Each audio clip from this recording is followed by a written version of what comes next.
হঠাৎ করে অপু বিশ্বাস মিডিয়ার সামনে এসে তাদের গোপন বিয়ে এবং সন্তানের কথা ফাঁস করায় রেগে যান শাকিব খান। প্রথমে শাকিব সন্তানকে স্বীকার করে নিলেও অপু বিশ্বাসকে অস্বীকার করেন। এরপর মিডিয়া অঙ্গন জুড়ে চলতে থাকে নানান রকমের আলোচনা এবং সমালোচনা। শাকিব খান অপু বিশ্বাসের উপর এতটাই রেগে যান যার কারণে সবাই মনে করেছিলেন হয়তো শাকিব খান এবং অপু বিশ্বাসের সংসার ভাঙতে চলেছে। অন্যদিকে অপু বিশ্বাসের মাও তার মেয়েকে নিয়ে দুশ্চিন্তায় পড়ে যান। এরপর তিনি শাকিব খানের সাথে কথা বলেন।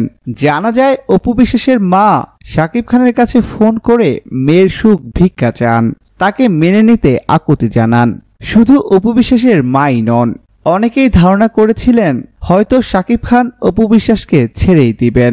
এর জন্য অনেক বড় বড় তারকারাও শাকিব খানকে অনুরোধ করেন অপু বিশ্বাসকে মেনে নিতে।